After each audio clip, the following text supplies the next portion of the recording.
تمام تعریفیں اللہ کے لیے ہیں جو صفات کمال اور صفات جلال سے متصف ہے۔ میں گواہی دیتا ہوں کہ اللہ کے سوا کوئی معبود برحق نہیں، وہ اکیلا بہت بڑا اور بڑی شان والا ہے، اور میں گواہی دیتا ہوں کہ ہمارے نبی اور سردار محمد صلی اللہ علیہ وسلم اس کے بندے اور رسول ہیں۔ اے اللہ، تو ان پر اور ان کے آل و اصحاب پر درود و سلام نازل فرما۔ اما بعد، اے مسلمانوں، میں خود کو اور آپ لوگوں کو اللہ تبارک و تعالیٰ کا تقوی اختیار کرنے کی وصیت کرتا ہوں۔ ارشاد باری تعالیٰ ہے، اور اپنے ساتھ زاد سفر لے لیا کرو، اور سب سے بہتر توشہ اللہ تعالیٰ کا تقوی ہے، اور اے عقل مندو، مجھ سے ڈرتے رہا کرو۔ اللہ کے بندو، ماہ شعبان فضیلت والے مہینوں میں سے ایک ہے، گو کہ وہ بھی سال کے دیگر مہینوں کی طرح ہے، جن میں اللہ کی عبادت و اطاعت بجا لانا اور اس کی شریعت پر جمع رہنا ایک مسلمان پر فرض ہے۔ ارشاد باری تعالیٰ ہے، اے ایمان والو، اللہ سے ایسے ڈرو جیسے اس سے ڈرنے کا حق ہے، اور دیکھو تم مرتے دم تک مسلمان ہی رہنا۔ اللہ کے بندو، اپنے اوقات کو غنیمت سمجھو اور ان میں اپنے رب کی رضامندی کے کام بجا لاؤ، اور جان لو کہ ہمارے رسول صلی اللہ علیہ وسلم کی یہ عادت تھی کہ ماہ شعبان کے اکثر ایام میں روزے رکھا کرتے تھے۔ عائشہ رضی اللہ تعالیٰ عنہا فرماتی ہیں، میں نے نبی صلی اللہ علیہ وسلم کو ماہ شعبان سے زیادہ کسی اور مہینے میں روزے رکھتے ہوئے نہیں دیکھا۔ بخاری و مسلم۔ اور مسلم کی روایت میں ہے کہ نبی صلی اللہ علیہ وسلم تھوڑے دنوں کے علاوہ پورے شعبان میں روزے رکھتے تھے، اور سلف صالحین رحمہ اللہ ماہ شعبان کو تلاوت قرآن کا مہینہ کہا کرتے تھے، کیونکہ وہ اس مہینے میں دیگر امور سے کٹ کر صرف قرآن کی تلاوت کیا کرتے تھے۔ اللہ آپ پر رحم فرمائے۔ ان مہینوں میں اللہ تعالیٰ کی اطاعت و قربت کے مختلف اعمال بکثرت انجام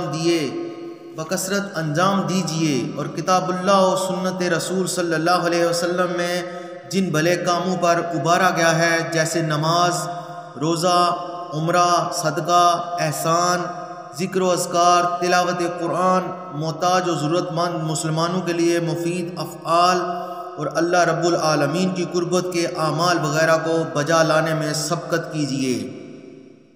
احمد اور نسائی نے اسامہ بن زید رضی اللہ عنہما سے روایت کیا ہے، وہ فرماتے ہیں کہ میں نے کہا، اے اللہ کے رسول صلی اللہ علیہ وسلم، آپ شعبان کے مہینے میں جس قدر زیادہ روزے رکھتے ہیں، اس قدر کسی اور مہینے میں نے آپ کو روزے رکھتے ہوئے نہیں دیکھا۔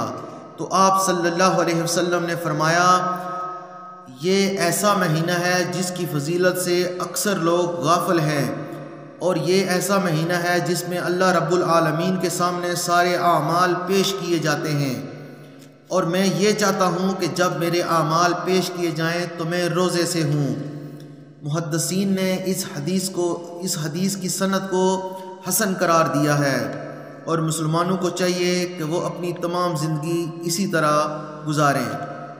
اور جو مسند احمد اور سنت ابو داؤد و نسائی کی روایت میں ہے کہ جب شعبان کا نصف ہو جائے تو تم لوگ روزہ نہ رکھو، تو اکثر اہل علم نے اسے ضعیف قرار دیا ہے اور کہا ہے کہ اس حدیث کی سند اور متن دونوں منکر ہیں، اور جن لوگوں نے اس حدیث کو صحیح کہا ہے انہوں نے اس کا مفہوم یہ بیان کیا ہے کہ اس میں نصف شعبان کے بعد ان لوگوں کے لیے روزہ رکھنے کی ممانعت ہے جنہیں روزہ رکھنے کی عادت نہیں ہے، بلکہ وہ احتیاط کے طور پر رمضان سے پہلے روزہ رکھتے ہیں، لہٰذا ان کے لیے روزہ رکھنا درست نہیں ہے۔ اللہ آپ کی حفاظت فرمائے۔ آپ نیک اعمال میں جلدی کیجیے اور وقت کو غنیمت سمجھتے ہوئے قربت الہی کے کام انجام دیجیے۔ ارشاد باری تعالیٰ ہے، اور اپنے رب کی بخشش اور جنت کی طرف دوڑ کر چلو، جس کی چوڑائی وسعت آسمانوں اور زمین کے برابر ہے، جو پرہیزگاروں کے لیے تیار کی گئی ہے۔ ہم نے جو باتیں سنی، اللہ تعالیٰ انہیں ہمارے اور آپ کے لیے بابرکت بنائے۔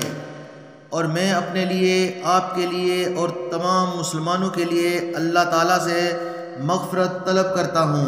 آپ بھی اس سے مغفرت طلب کریں، یقیناً وہ بہت زیادہ بخشنے والا اور رحم کرنے والا ہے۔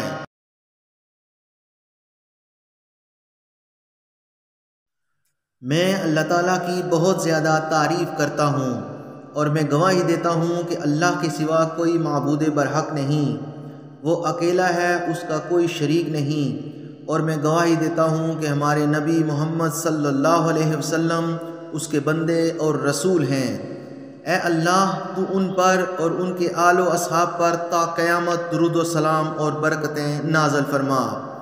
اما بعد، عظیم اصول و قواعد میں سے ایک یہ ہے کہ تمام بدعتیں حرام ہیں اور اللہ تعالیٰ کی عبادت فرمان الہی اور سنت نبوی کے مطابق ہی کرنا ہے۔ اللہ آپ کو توفیق دے۔ یہ بات جان لیجئے کہ 15ویں شعبان کی رات میں خصوصی طور پر نماز ادا کرنے اور دن میں روزہ رکھنے کی شریعت میں کوئی بھی معتبر دلیل نہیں ہے، بلکہ تمام فقہی مذاہب کے محقق علماء کرام نے اسے بدعت قرار دیا ہے۔ اور اس سلسلے میں جو ایک روایت ہے جسے بعض محدثین نے حسن قرار دیا ہے کہ بے شک اللہ تعالیٰ نصف شعبان کی شب کو اپنے بندوں پر نظر ڈالتا ہے اور مشرکوں کینہ کپٹ رکھنے والے کے علاوہ تمام زمین والوں کو بخش دیتا ہے۔ تو اگر اس حدیث کی سند کو صحیح مان بھی لیا جائے تب بھی اس سے اس رات میں خصوصی طور پر عبادت کرنے کی کوئی دلیل نہیں ملتی۔ بعض مسلمان اس مہینے کی کچھ راتوں میں خصوصی طور پر دسترخوان لگاتے ہیں اور لوگوں کو دعوت دیتے ہیں اور اس سے شابنا کا نام دیتے ہیں۔ تو اگر اس طرح کی مجلسیں عبادت اور نیکی سمجھ کر کی جاتی ہیں تو سراسر بدعت اور ناجائز عمل ہے۔ اس لیے اللہ کے بندو، اللہ سے ڈرو اور بدعتوں سے بچو، کیونکہ یہ بری چیز اور ضلالت و گمراہی کا ذریعہ اور سنت کے خلاف ہے، جو کہ سب سے بہتر محور اور ایسا رکن ہے جس کے بغیر عبادتیں قبول نہیں ہوتی۔ اس کے بعد اللہ تعالیٰ نے ہمیں ایسے کام کا حکم دیا ہے جس سے ہماری زندگی میں پاکیزگی آتی ہے اور ہمیں آخرت کی سعادت نصیب ہوتی ہے، اور وہ کام ہے ہمارے نبی اور رسول محمد صلی اللہ علیہ وآلہ وسلم پر درود و سلام پڑھنا۔ اے اللہ، تو ہمارے نبی صلی اللہ علیہ وسلم پر اور ان کے آل و اصحاب پر درود و سلام اور برکتیں نازل فرما۔ اے اللہ، تو زندہ و مردہ مومن و مسلمان تمام مردوں اور عورتوں کی مغفرت فرما۔ اے اللہ، تو ہمیں دنیا میں بھلائی عطا فرما اور آخرت میں بھلائی عطا فرما اور ہمیں جہنم کے عذاب سے بچا۔ اے اللہ، تو ہمیں ایسے اعمال کی توفیق عطا فرما جن کی بدولت تو ہم سے راضی ہو جائے۔ اے اللہ، تو ہمیں ایسے اعمال کی توفیق عطا فرما جن کی بدولت تو ہم سے راضی ہو جائے۔